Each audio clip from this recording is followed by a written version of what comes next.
Hello friend, नए blog में आपका स्वागत है। ये है मनाली का सोलांग वैली। जून का अभी सेकंड वीक चल रहा है। तो मनाली के सोलांग वैली में क्या क्या है एक्टिविटी करने के लिए, यहाँ पर कौन कौन सी एक्टिविटी होती है, कैसा मौसम अभी जून के सेकंड वीक में मनाली का घूमने के लिए, और क्या क्या है कुछ यहाँ पर देखने के लिए, तो सारी जानकारी मैं आप लोग के साथ इस वीडियो में शेयर करने वाला हूँ। ये है सोलंग वैली का रोपवे एंड स्की सेंटर। तो यहीं पर सारी स्पोर्ट्स एक्टिविटी होती है सोलंग वैली में। और ये फ्लैट ग्राउंड है, तो इस तरफ लोकल महिलाएं बैठी हैं, लोकल गांव की, जो कुल्लवी ड्रेस पहनना चाहते हैं, जेंट्स और लेडीज़ का, जैसे इस तरफ दिख रहा है। तो लोकल परिधान पहनकर फ़ोटो भी खिंचवा सकते हैं। तो ये बिल्कुल फ्लैट ग्राउंड है। सामने है ropeway and ski centre. Ropeway and ski centre करना हो तो 700 रुपीज़ है पर पर्सन टिकट। तो ये ऊपर लेके जाती है टॉप पर, माउंटेन पर, और वहाँ से फिर वापसी का भी दोनों में इंक्लूडेड है ये सारा।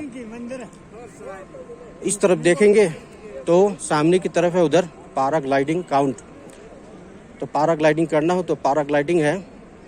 शॉर्ट डिस्टेंस की बात करें तो 1000 रुपये, और लॉन्ग डिस्टेंस की बात करें तो 3200 रुपीज़ है।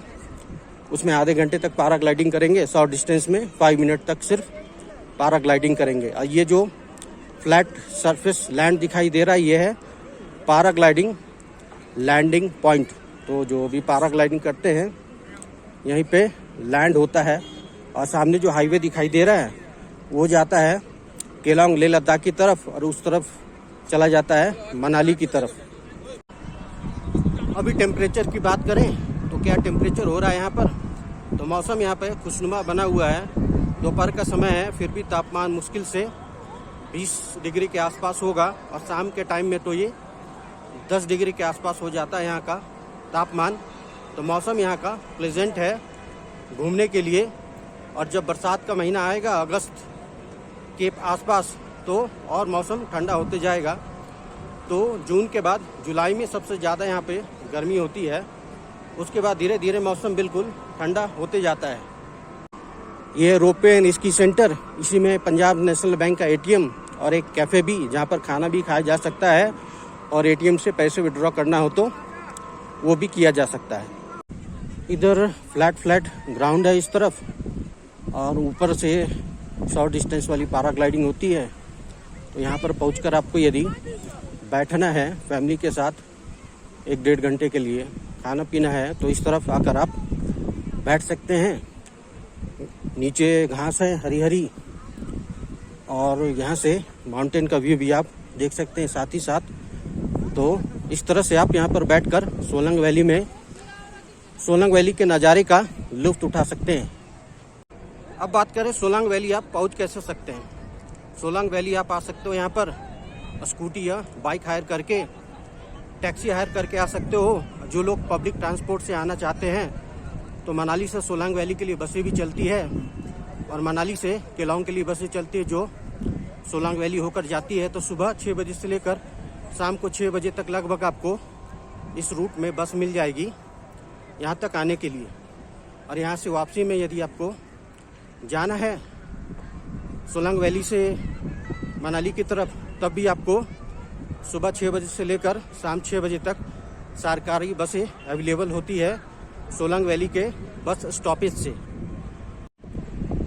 और यहाँ पर ऊंचाई पर पहुंचकर आप जब चारों ओर का व्यू देखेंगे,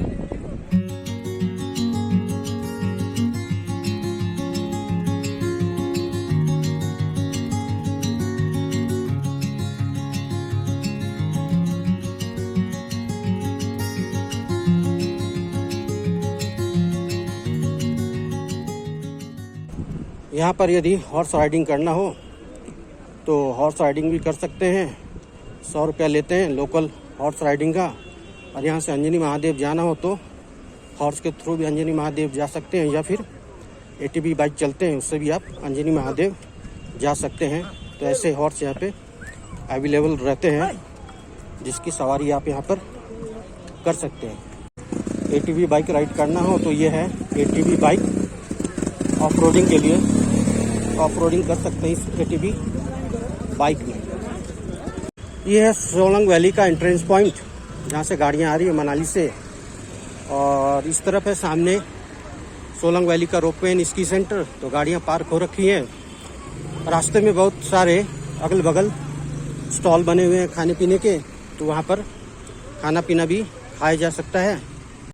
और इस तरफ है गाड़ियों की पार्किंग नीचे की तरफ, और रोड के बगल में भी पार्किंग कर रखे हैं। इधर तो पेड पार्किंग है, लेकिन रोड के बगल वाली तो सारी फ्री पार्किंग है। तो अभी ये पीक सीजन चल रहा है, तो इसीलिए इतनी ज़्यादा भीड़ दिखाई दे रही है। ये सोलंग वैली का बस स्टॉपेज के पास बहुत सारे छोटे बड़े ढाबे हैं यहाँ पर। तो यहाँ पर यदि खाना खाना हो तो हिमाचली और तिब्बतन फूड यहाँ पर इजीली अवेलेबल हो जाएगा। और कुछ यहाँ पर छोटे बड़े ग्रॉसरी शॉप भी हैं, बेरुदा ढाबा, दिल्ली जायका। तो इस तरह का यहाँ पे छोटा मार्केट है। तो लगभग अच्छा खासा है यहाँ पर खाने की व्यवस्था। तो यहाँ पर पहुँचकर भी खाना खाया जा सकता है।